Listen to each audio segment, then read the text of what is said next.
সালবাৰীৰ যি আমাৰ MCLA জয় মুছাহাৰী তেখেতে এই অঞ্চলৰ বিনাশকালীন অৱস্থাত কৰি থৈছে। মাহত 50,000 টকা তেখেতে খালি দৰমহা লৈ পেলাই হাইৱেত কোকৰাঝাৰৰ পৰা বৰপেটা ৰোডত যিমানটা ধাবা আছে তাত কিমান মানে বেছি টকাৰ মানে মদ পায় সেই হিচাপটো তেখেতৰ তাত আছে। बिटिसिनि मानगोनां राकेश ब्रह्म बिथाङा माखासे खोथाखौ आंखौ जाबसिननानै प्रेस मिट होदोंमोन। आं बिनि खेंफेरथिखौ होनो थाखाय आङो बाध्य जादों। जायखिजाया बिथाङा बुंदों जय मुसाहारिया बरपेटानिफ्राय क'क्राझारसिम जिमान धाबा दङ,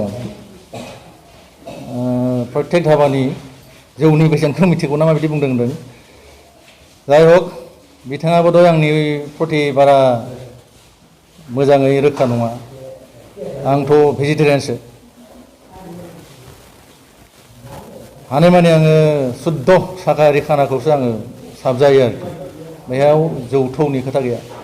बिथाङासो हयथ' थांनाय मोनायाव बारा बोखोद्रायनानै बेयावथ' गायाखैमोन नामा, बिनि थाखाय प्रेस बिबुंथियाव माने एसे रं माने कमिटमेन्ट खालामदों बायदि मोनदां। जायखिजाया बिथाङा बुंदों बिटिसिनि MCLA 50,000 दरमाहाखौ रायजोनि खामानि मावालासिनो जागासिनो होनना बुंदों। आरो बिथाङानो हयथ' रोखा नङा बिटिसिनि MCLA बेसेबां दरमाहा मोनो। बिथांमोननि सरकाराथ' जोंनो 50,000 दरमाहाथ' बिथाङा बेखौ क्लियार जाग्रोना लाथों। बेले जायगा जों मोनो। जाय हक आरो बिथाङा बुंदों खामानिनि थाखाय समस्थिनि रायजोनि स्वार्थनि थाखाय कुनु EM अफिसाव बे खामानि बिहोआखै होनना बुंनो नागिरदों। बिनिबो आंहा तथ्य दङ। खोथाया बिदि नङा। आङो 2021आव जोङो बोसोरसे अबैध सरकार होनना जोङो बुस्थुखौ एभयड खालामदोंमोन एसेम्ब्लिखौ। नेक्स्ट इयार 2021निफ्राय आरोखि 2021निफ्राय जों एसेम्ब्लियाव थांनो आरम्भ खालामदों। आरो रायजो स्वार्थनि थाखाय आङो नै डेट दं 7 जुलाइ 7 जुलाइ 2021आव आङो फुरा सालबार समस्ति रायजो 11टा एस्टिमेट साबमिट खालामदों। 8 कौटिनिफ्राय 8.5 कौटिमोन आरोखि नै बे दं।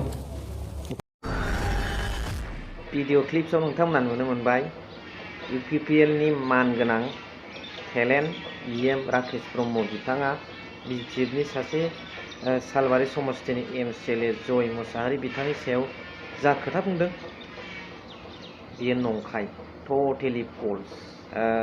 कटाकुआ जिमानखिनि टेलेन्ट हक हयथर लगत हदाय भगवान थाखे। So' hello' everyone, once again welcome back to the channel. दिनैनि गोदान भिडिअ नोंथांमोन बयखौबो गोसो गोथारै बरायहोबाय। लोगोसे आसा खालामो इसोरनि अननायाव नोंथां बयबो मोजां दं। दिनै भिडिअ क्लिप्स होयै नोंथांमोनजों सावरायगोन। नोंथांमोना जोबनाय फारसे कमेन्ट्स हरबानो जाबाय। एজন লিডারত মুখত ইমান ফলস কথা ৰাইজসকলে আপোনালোকে নিশ্চয় আজিৰ সময়ত গম পাইছে।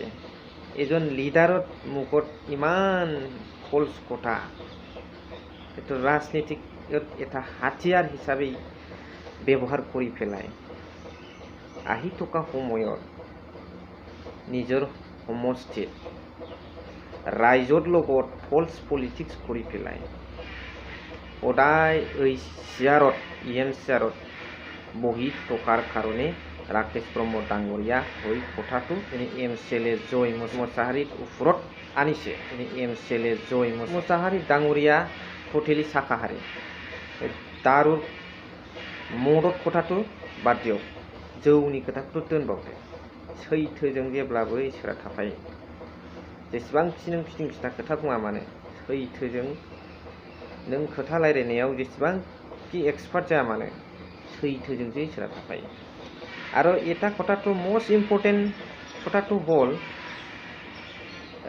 3 বছৰত रानिं अवस्था UPPL खबर माने UPPL पार्टीर পৰা এজন নেতা EM राकेश ब्रह्म डाङৰীয়া তেখেতে নিজৰ বেতনটো কিমান পায়, বিটিআৰত MCLA বিলাক কিমান বেতন পায় মাহত মান্থলি কিমান চেলারি পায় এইটোৱে নাজানা এজন লিডাৰ এনেকুৱা লিডাৰ আমাক লাগে না নাই আপোনালোকে নিশ্চয় কমেণ্টত লিখি দিয়ক কি ভাবিছে আপোনালোকে যে এইজন বিটিআৰত ইএম হৈ পেলাই MCLA EMৰ GMৰ বেতনটো বা বেতনৰ বিষয়ে কোনো নলেজ নাই ৰাকেশ ব্ৰহ্ম ডাঙৰীয়া এনেকুৱা এজন নেতা বেছলেছ আৰু মিনিংলেছ কথা কোৱা এইটোৱে বেছলেছ কয়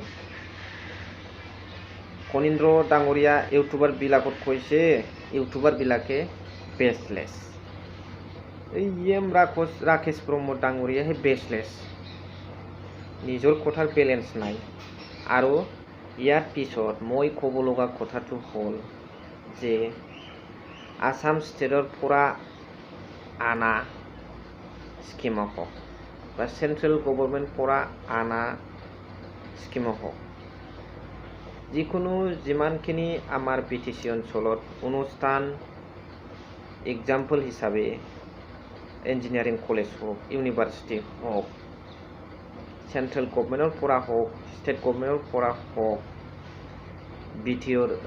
BPFৰ চৰকাৰ চলা সময়তে এইবিলাক হৈছে ষ্টেটনিफ्रायनो जा सेन्ट्रेलनिफ्रायनो जा नोंथांमोनाबो लाबोनानै दिन्थि रायजो राजाफोरनि सिगाङाव जोंनिनो निजि सरकार सालायनाय समाव जोंनि BTCनिफ्राय बानायनाय स्किम होनबाय थाबाल'थ' मोनसे रायजोनि थाखाय मावनाय जायाना बा बिसोर सेन्ट्रेलनिफ्राय BPF गभर्नमेन्टआ लाबोनाय हिसाबै सेन्ट्रेलनिफ्रायसो स्टेटनिफ्रायसो होनबानो बे मावाखै बेथ' जायाना बिथांमोनाथ' लाबोबाय ना बिथांमोननि सरकारनि आमोलावनो जाबाय नालाय नोंथांमोनाबो बिदिखौ नोंसिनि गभर्नमेन्टआनो सोरजिनाय स्किमखौबो रायजोफोरनि थाखाय मावनानै हो आरो सेन्ट्रेल गभर्नमेन्ट बा स्टेट गभर्नमेन्टनिफ्रायबो लाबोनानै मावनानै हो अब्लाना रायजोफ्रा बुजिगोन बासिगोन राजु नार्जारी এটা মিডিয়াৰ দ্বাৰা কথা কৈছে যে BPFে 17 বছৰত একো কাম কৰা নাই নিজৰ বনা স্কিম এটাও আনিব পৰা নাই সেই কথাটো মিডিয়াৰ দ্বাৰা Raju Narzary general secretary of UPPL তেখেতে